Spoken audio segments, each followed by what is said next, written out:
And now, your main event. Introducing the hosts of Wrestling with Freddie, Jeff Dye, and Freddie Prinze Jr.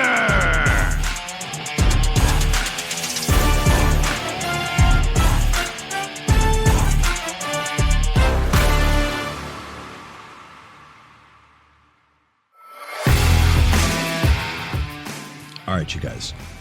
First of all, Everybody Hates Drew is a new sitcom on the CW, and WWE stole it, and they did Everybody Hates Drew McIntyre. Now, when I say everybody, I mean Cody Rhodes and Jacob Fatu. We'll get into that on Friday Night SmackDown.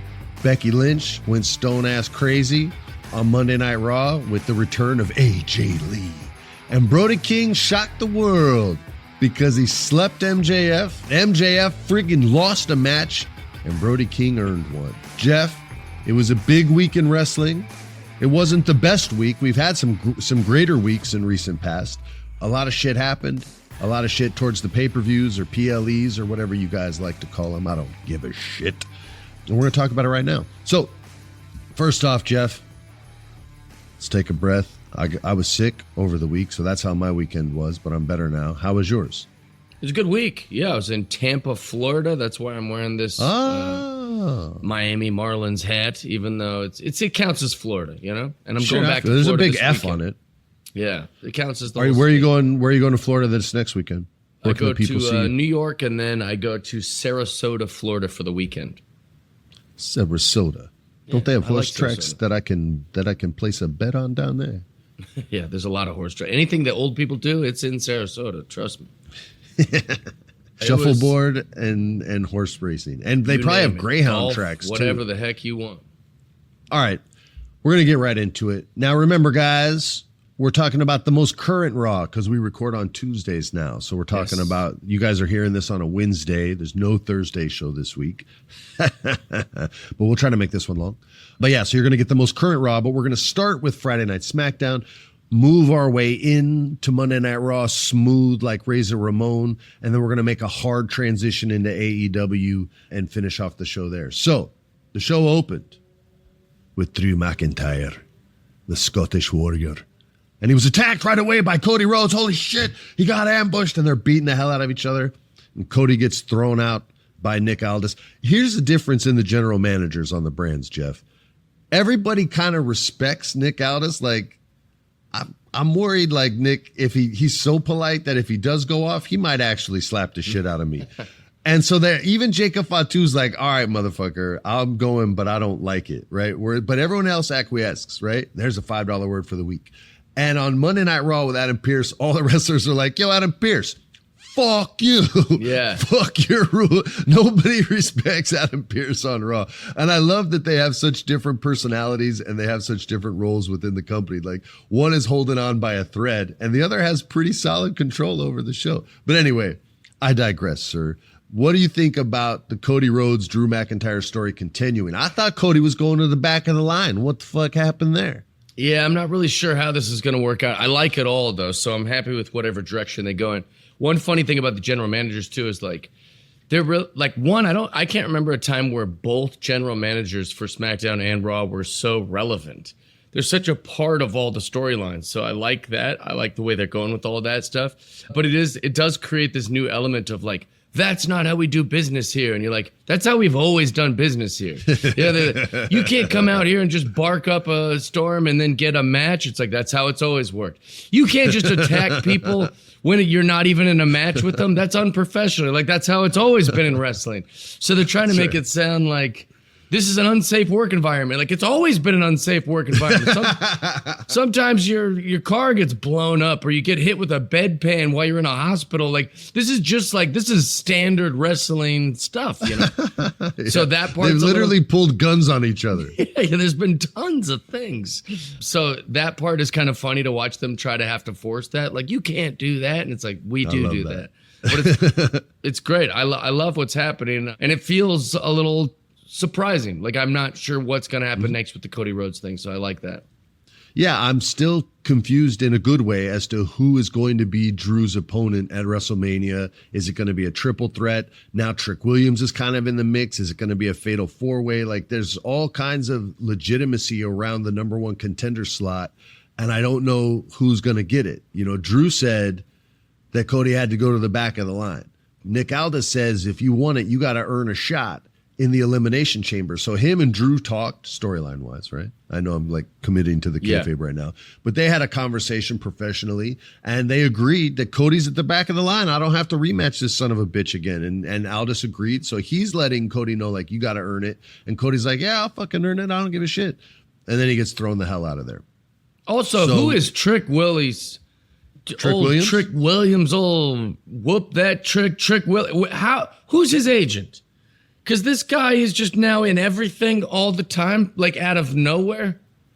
So this dude has a personality rocket ship strapped to him, and they're going to give this dude a big swing. I think they're going to, I mean, he tells you he's 6'5", 255. Like, still. But look, I still like the big bodies. I like the dudes that are jacked. I like them looking like, you know, Greek gods out there. And that dude does. And he can talk his ass off. They're pushing these NXT kids. You're the one that's always saying, we got to have room for the new kids. We got to have, well, they're making room. Yeah, but I'm saying, like, but it's a lot of room. I just don't understand. Obafemi, Jacob Fatu, you got Bouncy Boy, you got all, like, I've seen less of them on television than I have of Trick Willie.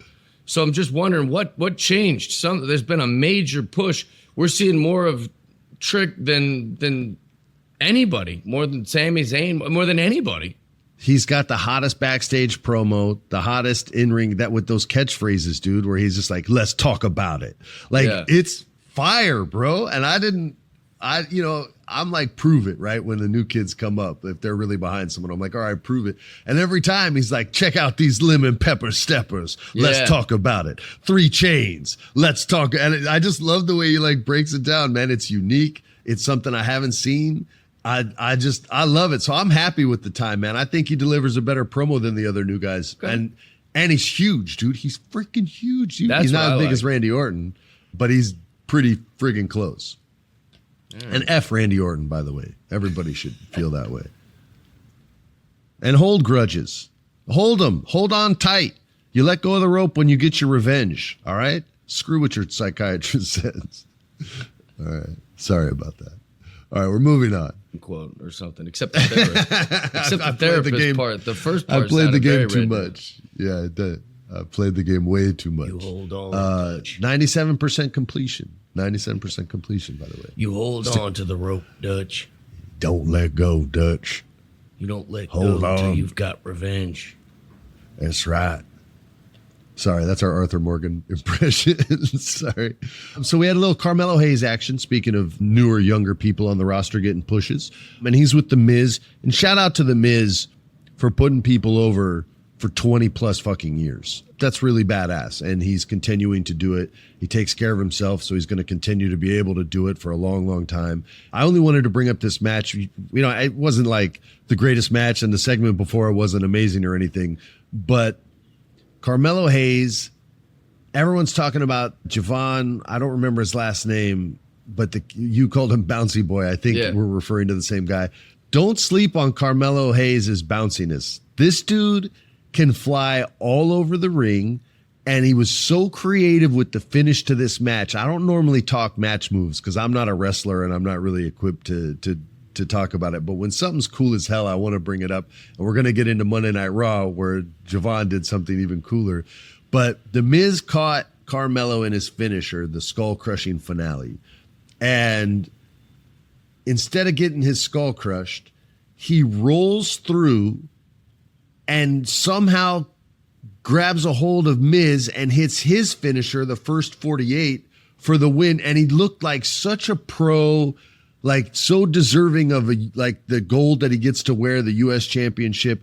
And I think people are sleeping on Carmelo a little bit, even though he has a title, right? But he's not getting a lot of like in-ring, like promo time out in the ring. Maybe he is during commercial breaks and stuff like that, and then they're cutting back. I don't know. And he's getting practice that way. But his in-ring work is super, super fun to watch, man, against just about anyone. Like, I've never not enjoyed a Carmelo Hayes match. I don't know if you want to talk about it, because again, there's not a ton of story behind it, but there's story behind it. Also, how many people are using the diamond cutter? Can we just talk about that? Like 7 million wrestlers are using a version of the diamond cutter, off the ropes diamond cutter. Devon Adams, DDP. there's just a lot of wrestlers using that move. Yeah, a lot of cutters me. out there. The Monday Night Raw one, he did it off the top rope when him and one of the Americanos jumped off the top rope at the same time, and he hit a cutter in like 20 feet in the fucking air. Girls are using it in the league. Like freaking Cody Rhodes. Everyone's using the cutter. Actually, everyone's using everybody's moves. The super kick, the spear. Like, can we be a little bit more creative with all the finishing moves and moves? It's a little annoying. That would be nice, but I will say this: there's only so many friggin' moves. Yeah, but there's enough moves that people can do. We don't need everyone grouping up to the same move. Everyone's kind of gravitating towards the same moves. I feel you. It's a lot of spears, super kicks, and cutters. That's for sure. Lots. That's for sure. Yeah, lots of. But shout out to Diamond Dallas Page, man. He's still getting love out there. That's it. It's a version of the stunner.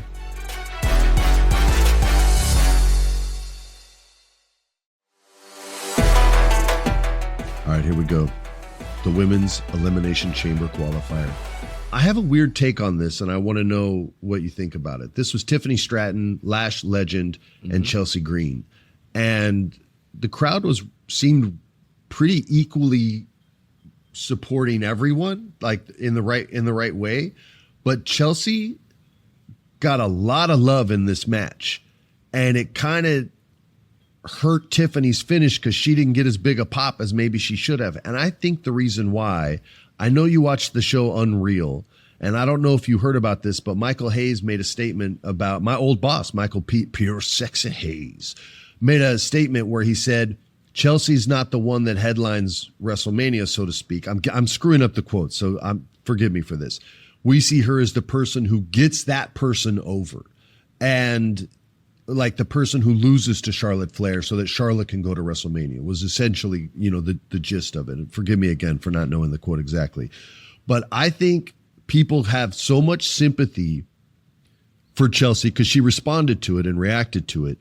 And wrestlers hate any artist hates having a ceiling put on them, right? Where someone else tells you how far you can make it instead of your own limitations being what limits you, right? Like, and the more fearless you are, the less limitations you have. So you can accomplish damn near anything. And I'm talking about anybody out there. But it's these ceilings that get put on us that frustrate us. And I think it's such a relatable topic. And so many people have felt that way that they're getting behind Chelsea more than they normally do in the crowds. And she's getting bigger pops than Tiffany Stratton in some of these moments. And I think inadvertently, Michael Hayes is going to get Chelsea over more than they had planned on her getting over. And it could be a Bryan Danielson effect, who went through a very similar thing. And it wasn't until the crowd started chanting, yes, yes, yes, that all of a sudden WWE was like, we got it wrong. He broke through the ceiling. Very few wrestlers can do it. I saw it happen to wrestlers there. I can give you an example of it later if you want. But I think that's what happened to Chelsea, is that ceiling thing. And she let you know that ceilings suck. And a lot of people said, yeah, ceilings fucking suck. That's our girl. And I love it. I'm here for it. I watched season 1 of Unreal, and I thought it was great. And I was like, this is an awesome show. They should make more of these. Season 2 of Unreal, terrible. I was like, they should make no more of these. Like, it was absolutely from many, many reasons. Some of the reasons were they're exposing things that make it feel like now they're making 2 pro wrestlings.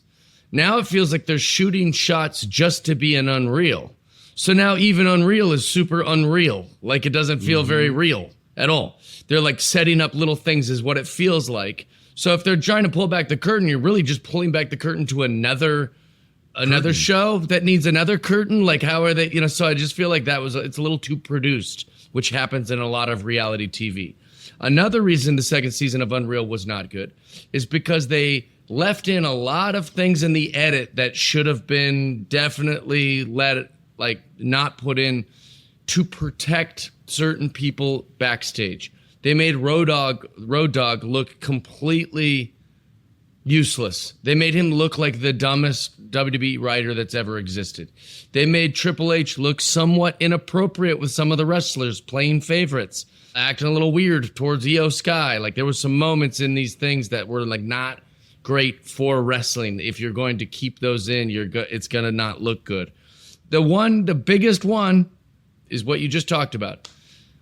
Michael Hayes saying that Chelsea Green is not in the same like level as Charlotte Flair and that she's here to put other wrestlers over is the most heartbreaking thing I've ever heard. I actually like paused the TV because before this thing even blew up, because I watched it like almost the first like week it came out, and I was like, that would break my heart to hear Netflix or my boss or something say like, well, Jeff Dye's he's not our star comedian. Because in your mind as a dreamer, you're like, well, someday I will be. Someday I'll be the top.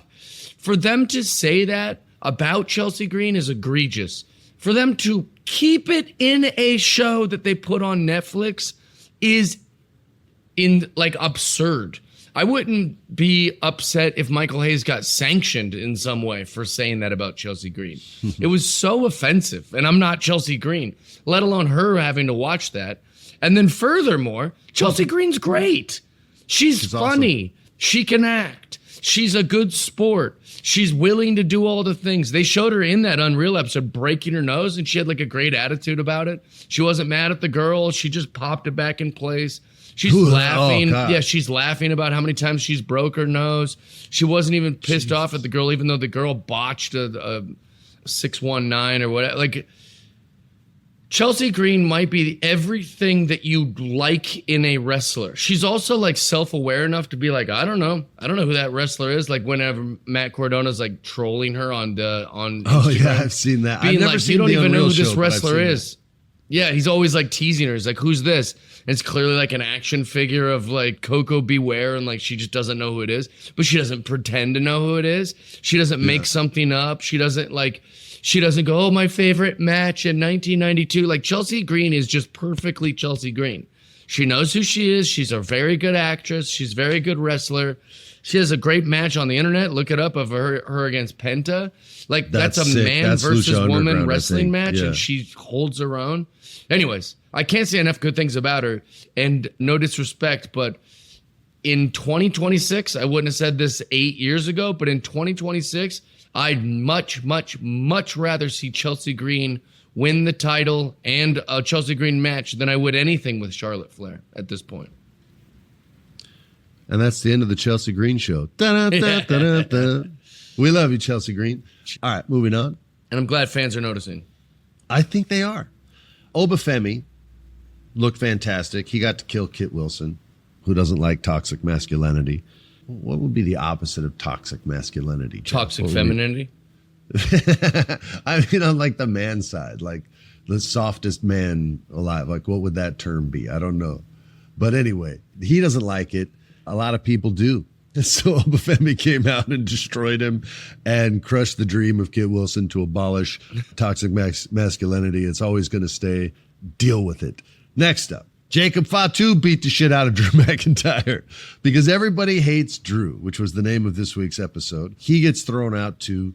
Cody wants revenge. Fatu just wants to kill him. Trick Williams wants the title. Drew's now paranoid, but it's not paranoia when they're really out to get you. And he's in survivor mode now. He's going to have to deal with the consequences of pissing off everybody. But I'll still say this, Jeff. Drew McIntyre has never told a lie. Never. And if he says he didn't attack Jacob Fatu, there's no evidence to suggest that he has. Like, so Jacob still might be pissed off at the wrong dude. And Drew's like, yo, what the fuck, man? I'm not the guy that took you out, bro. What's wrong with you? But Jacob Fatu doesn't give a shit. He did attack him. What are you talking about? He said he did it. Yeah, but he did. We watched it. He threw him through a thing. Did he? I don't believe it. I don't remember, so I don't believe it. Look, I'm in front of the whole audience. I'm a fan of Drew, man. Well, Jacob did something first. Yeah, they were fighting. He's a hothead. Running down the thing. They're all fighting each other. Oh, yeah, they were beating the shit out of each other. That's right. Threw him through a table thing. Oh, well, he might have been trying to break up a fight. See, you guys judge so quick. You guys judged quick on Dominic. You all were wrong on that, and you guys are wrong on this too. Then they had a men's. That's right, they do. They had a men's elimination chamber qualifier with Randy Orton, Aleister Black, and Solo Sikoa. Fun match, but everybody knew who was going to win. It was pretty easy. Randy Orton gets the victory. He'll be the veteran in the chamber. Remember young Randy Orton, bro? Remember when he was like young and like 35, 40 pounds lighter and was the young kid in Evolution and was in his first elimination chamber? Well, no more. Now he's an old son of a bitch. He's going to be the veteran in there, and everyone else will be a young gun compared to him. So we'll see how well you do, Orton. Hope you lose.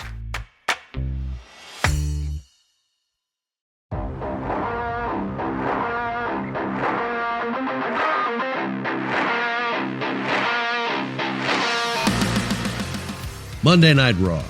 This was where was Monday Night Raw? It was Cleveland. Cleveland, Ohio. Oh, that's right. Logan Paul's home, the biggest star to come out of Cleveland, is what he said. The Miz used to say that, by the way, back when I worked there. I'm the biggest star to come out of Cleveland. And the crowd, instead of booing, would go, yeah! Cleveland loves their own. So they agreed. But they really hate Logan, boy. They booed him, yeah, hard. They booed the shit out of him. They're booing him everywhere. All right. Becky Lynch and AJ Lee. Here's the storyline for the women. This is kind of the main story on the B title, which is kind of cool. Making the title mean something, I guess. I don't really think about the title that much. I just think about why Becky wants to kill AJ so much. But Becky went as crazy as she could go in this promo, to where she kind of broke down and was hysterically laughing and couldn't even deal with this chick anymore. And AJ played it cool, but the entire weight of this segment is on AJ's shoulders. Or is on Becky's shoulders, not on AJ. They gave her very little. She just reacted to a couple things.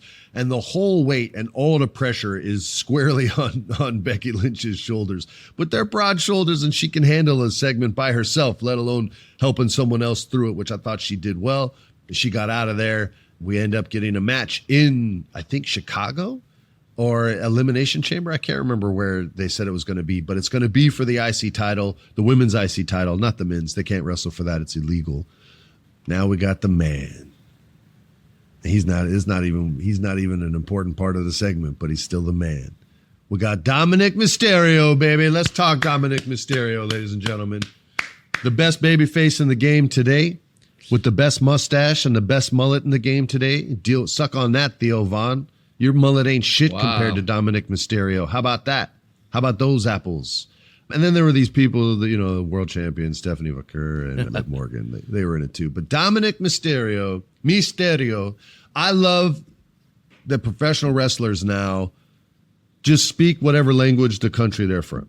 If you're Japanese and you're Julia, you're going to cut some Japanese shit and your manager don't even know what you're saying, but she gets the gist of it. And Julia will cut a promo to Kathy Kelly backstage and Kiana James will be like, you heard what she said, deal with it. You know what I mean? But I just think it's dope because it is worldwide and global, and television's more global than it's ever been, especially on Netflix, right? So speak your Spanish, speak that shit. That's dope for everyone in South America, everyone in Mexico, everyone of your abuelitas and abuelos that don't speak English very well. They'll be like, wait, what the fuck? That cat's speaking my language? I think that's the coolest shit. When Io Sky or Asuka speaks Japanese, it's 10 times cooler than when she speaks English. I prefer it. I don't even need to know what the hell she says. I know she's pissed off at Kairi Sane. Trust me. But yeah, so I thought that was dope. Both Stephanie and Dominic spoke Spanish. Liv didn't know what the hell they were saying. She's like, yo, bitch, what did you just say to me? And Dominic's like, I don't think I should repeat it. She's like, well, then you better talk some shit back. He's like, well, then I'm going to talk some shit back to you, girl.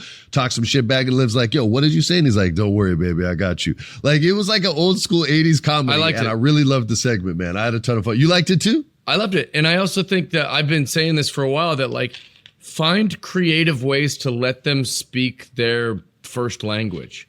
Because you have been saying that. Whether it's subtitles or whether, last night was very funny because she gets to look like the snotty little brat. What'd she say about me? What'd she say about me? And then when Dom comes back, she goes, what'd you say about me? What'd you say about me? That's very kind of cartoony and funny.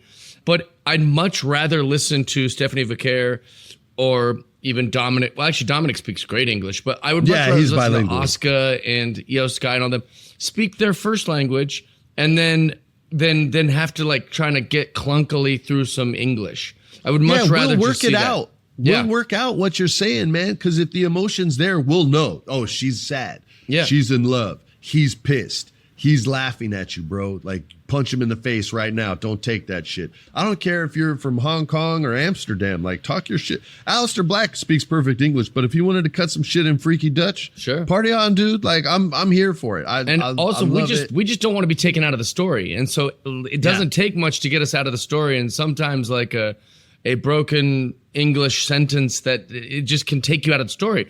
So I'm all about finding more creative ways to let these wrestlers use their English or their first language instead of trying to get through some English. And like you said, it's never been more international. Netflix is in every country. So like, let's play to that. Let's cater to that. I think it's good. Yeah, man. It's like in movies when you hear a bad accent, right? And it kind of like takes you out of the moment, even if it's a good actor. And I remember, young listeners won't remember this guy, but you obviously will, and our people my age will. The great stand-up comic, still alive, wonderful writer as well, good actor named Paul Reiser. And he made a bunch of movies, and he didn't care if you were British or where you were from. When you'd audition, a lot of the English actors would do an American accent, and Paul would stop them before they'd even finish and say, just speak in your normal accent. You'll be funnier. Yeah, and that's great. A lot of actors didn't get it. They didn't. And then when he said that, they were like, oh, he doesn't care. I don't have to. He'll hire a British person. All right, cool. And they just go into their British vibe and be like, well, all right, then here's the joke. Yeah, and they would crush, and Paul would he'd give him a great reaction and be like, that was perfect. Thank you. I love that. And he told me that story, and I was like, damn, that's so dead on. Like, you're always stronger in your original act, like always stronger. And it's so themselves. Same thing. Just be themselves. Yeah, it's themselves. Just be, yes. That's the long story short. So anyway, really cool segment. Everybody looked good. Dominic Mysterio, also bilingual. Hello, ladies. Women's Elimination Chamber qualifier, Rhea Ripley, Lyra Valkyria, Ivy Nile. You'll never guess who won, Jeff. Yeah, shocker. Yeah, so Rhea Ripley beat up everybody, and she'll be in the Elimination Chamber. She's got to find her way to WrestleMania with more than the tag team titles on the line. Ivy Nile is so strong. I wish that she could get a little push going, because she's jacked, man. She's very strong, and she was doing like impressive things. Like, there was multiple times where she would put either Rhea or Valkyrie. How do you say it? Lyra Valkyria, like on her shoulders, and she just did it effortlessly. Like, Rhea's just bigger than all of them, but like Ivy is really strong, and it's fun to watch. Yeah. Ivy and that new girl, Jordan Grace, both those chicks look pretty, they both look pretty deezed out, man. Like, they can squat some shit straight up. Yeah, it's cool. So Rhea won. Hurrah. All right. Here's what mattered. Finn Balor and CM Punk. Finn Balor's not having it. He lost in his hometown of Belfast and then got effed out of the Royal Rumble by Adam Pearce. Again, Adam Pearce, this is just bad general managing. How do you have a Royal Rumble without Finn Balor? As if it's really his fault. So Finn Balor came out and he calls out CM Punk. And Adam Pearce is like, hell to the no. That's not happening. CM Punk comes out and he's like, yo, let's wrestle right now, dude. I'll wrestle you here in Cleveland. So the fans in Cleveland, Jeff, are going bananas. They think they're going to get the Belfast match all over again. Like, they're super hyped. And Adam Pearce is like, no, absolutely not. And they're like, boo, you're the worst GM, Adam Pearce, boo. And Finn Balor's like, bring it, dude. I'll wrestle you. I don't care. And CM Punk's like, yeah, I promise you. He makes the promise, I'll wrestle you here tonight. And Adam Pearce is like, you want to wrestle? You want to wrestle? You guys want to see him wrestle? Well, all right. And the crowd's like, yeah. And he goes, we'll do it at Elimination or next week in Chicago, whatever. And they just booed the shit out of him, bro. I was laughing so hard. To let a crowd down like that is such, like, I don't know if it was intentionally planned that way, but man, they were like, all the air was just like, oh, fuck. And now they have to have a whole promo with CM Punk and Michael Cole after all the energy just left the room, bro. I felt so bad for those two guys in there. It was like a bomb exploded and they were performing for nobody.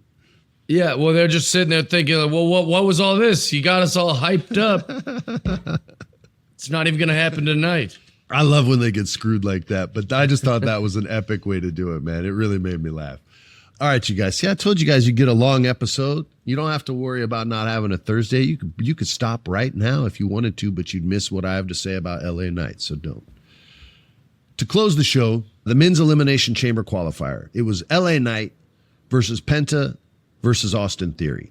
Tricky match to call because the division needs, someone to win. They need to get a win. Of course, someone has to lose, but it'll probably be a Logan Paul that's going to go to Elimination Chamber, I would imagine. So maybe you'd think Austin was going to lose. Penta, I don't think anybody thinks he was going to win this match, even though it would be so awesome to see Penta in the fucking Elimination Chamber doing crazy shit off the top of those chambers. And LA Knight. And LA Knight won. And I was almost bummed out because I know what that means. It means he gets to get close again and then not get a real shot at the title.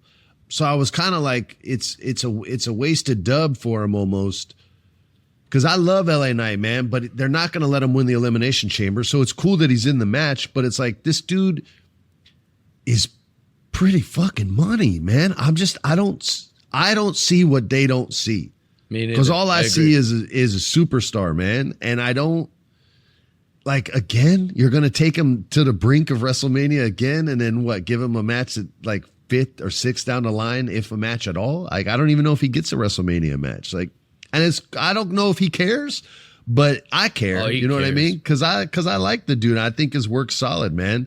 So yeah, it was a weird win, because I was almost like, don't win, let Penta get it, and we'll get someone new in there. And it's okay if Penta doesn't win the Elimination Chamber, he'll still put on a great match. But don't do my guy like this again, and they're going to do my guy like that again. I already know it. So how did you feel about it?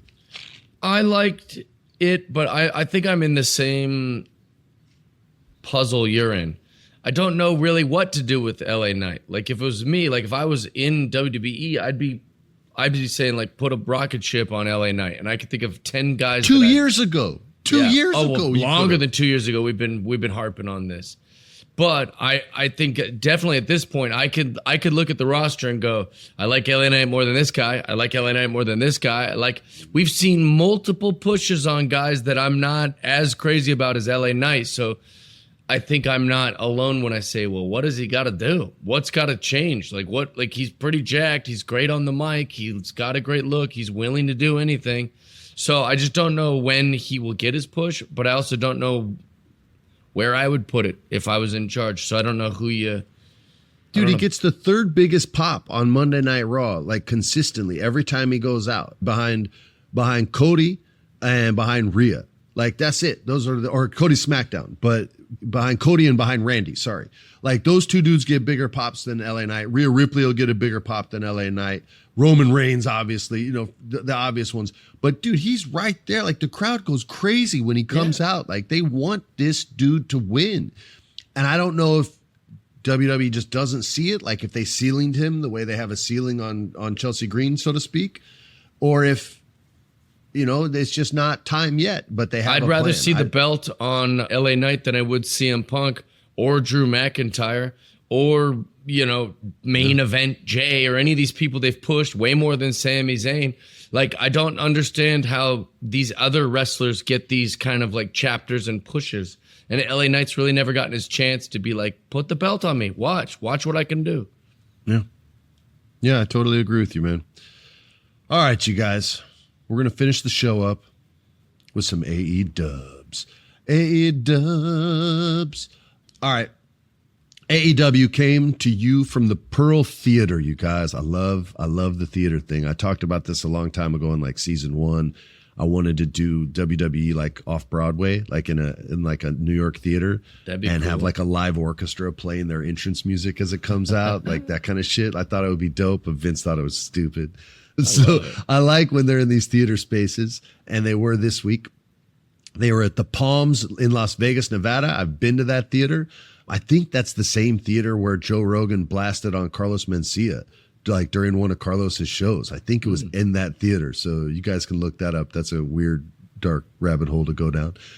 The theater vibe is awesome. The shows have been looking really, really cool in AEW. Let's get right into it. The opening match was a trios match. Freddie, you hate trios wrestling. That's right, I do, but it's slowly growing on me like mold on bread that you left in the bread box too long.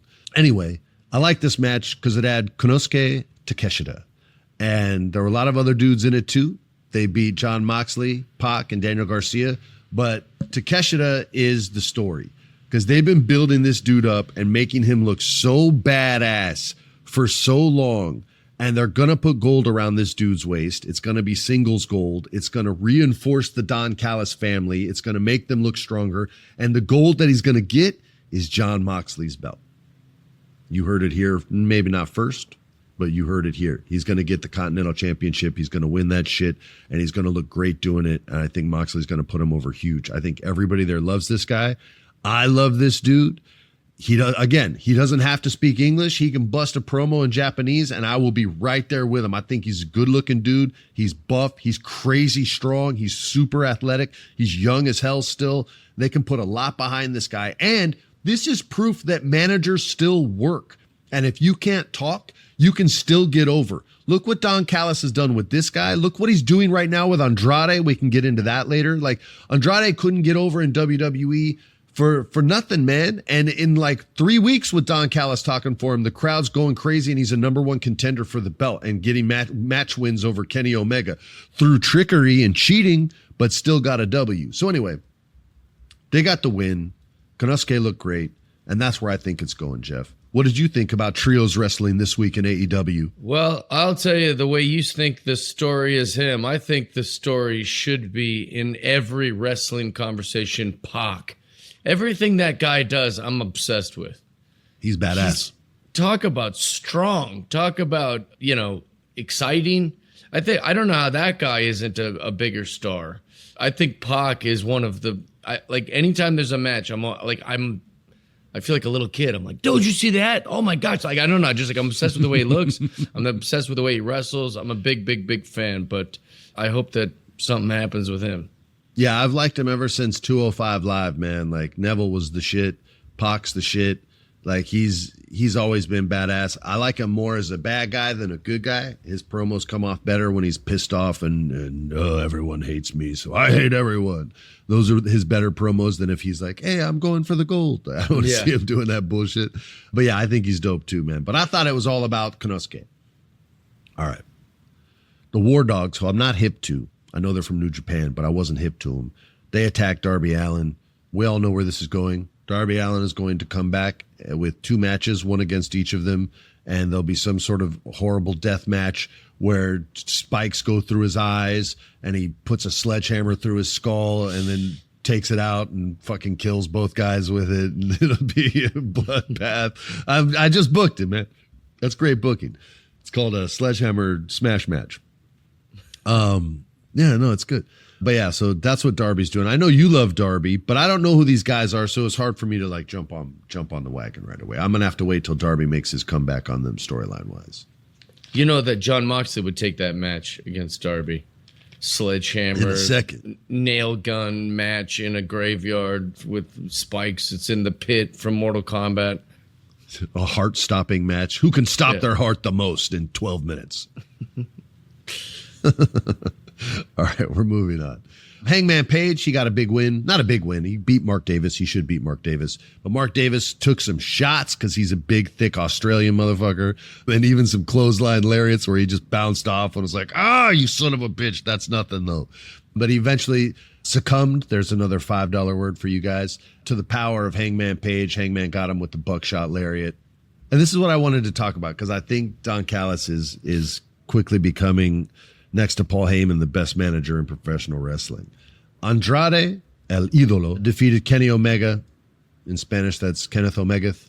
I didn't think he was going to win. I didn't think there was a world he would win this match because I thought they would keep Kenny looking hot. But they've created this storyline where there's so many number one contenders and they all hate the same guy. They don't just want the belt, they hate him, and that's MJF. That they've built up this crazy rivalry between everyone, right? Between Swerve and Hangman and Kenny Omega and now Andrade in the mix and now Brody King in the mix as well. So Andrade gets the win through some shenanigans. He gets a distraction. He reverse kicks Kenny right in the nuts. He tries to stab him with a screwdriver because Don Callis is a bastard, you evil sick fuck. My man Swerve comes out And he tries to make the save. That's what costs Kenny the match. So now Kenny's pissed off at Swerve. Swerve's like, I'm not taking any shit off anybody, especially you. I was trying to help. Shut the fuck up. But they still are pissed off at each other. So they have all these different storylines going. Meanwhile, we'll get to the main event in a second. MJF is having to deal with the biggest dude out of all of them. But I'm loving what they're doing, building up all these guys. I'm curious as to how you're feeling about it. It's a lot of wrestling, not a lot of story. That's all. I think that, I think there is story. You not see there is, but it? it's just not. I don't know. It's just not as dramatic and salacious as I like. Oh well, okay. You're right about that. It's not like a WWE story. Do you like the soaps when you were a kid? Did you watch the soap operas with your mom, in the kitchen during the summer or anything? No, because WWE might have liked it though. A lot of kids, that's all WWE was, basically soap opera for dudes, because they were like, I ain't trying to watch that shit. I'll watch these guys instead. But yeah, I kind of like the storylines that they're trying to tell. Kenny Omega told MJF, I've got one more run. That's why I thought he was going to win that match. Andrade's trying to prove himself in the Callis family. Swerve wants his gold back. Adam feels like shit for losing it because he was more of a people's champion. I like all their motives coming in. But anyway, Jeff hates them all. Jeff hates Hangman Page, by the way. I love Hangman Adam Page. No, you said, I hate him. He's the worst. Didn't you say Logan Paul did a cleaner buckshot lariat than Adam Page? Didn't you say that in the last week's episode? You know who does the best buckshot? Canyon. That's who does the best buckshot. That's who did it first. I gotta go YouTube it because I don't remember it. Also was a big. Kenyon was fucking huge. How did he do that? Kenyon did a ton of the moves that you see in the WWE first. Oh, that's right. I've seen a highlight reel back when I had Twitter back in the day. Yeah. Someone sent that shit to me, and he was doing all kinds of crazy shit, and the dude was 6'7". Yeah, he's a big boy.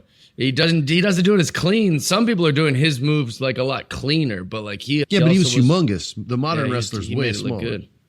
That's cool, dude. All right. Main event. I love MJF, and this is one of the reasons why. He got upset. In a stunningly quick upset, Brody King pinned the world champion MJF after Hangman Page distracted the champion at the opening bell. That's the note that our producer gave us, and it's dead the fuck on.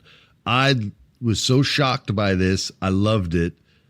The throw-in, when he throws him back in the ring and MJF just ended up in the corner, by the way, was flawlessly executed. He did it while his body was limp. It looked like Grand Theft Auto 6 physics, the way his body moved. It was awesome.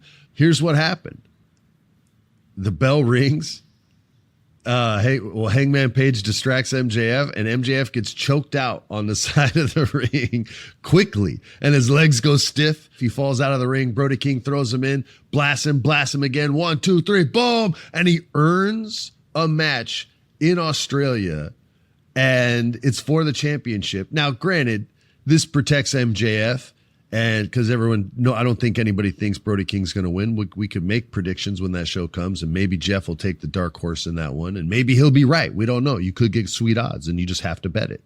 I think it protects MJF, gets him a win, and holds off all these wild dogs that are trying to take a piece of his ass right now. He'll get a little bit of a reprieve. So that's where I think it's going. But I thought this was really cool storytelling, and it got me excited for the pay-per-view that they have coming up. What about you, dude?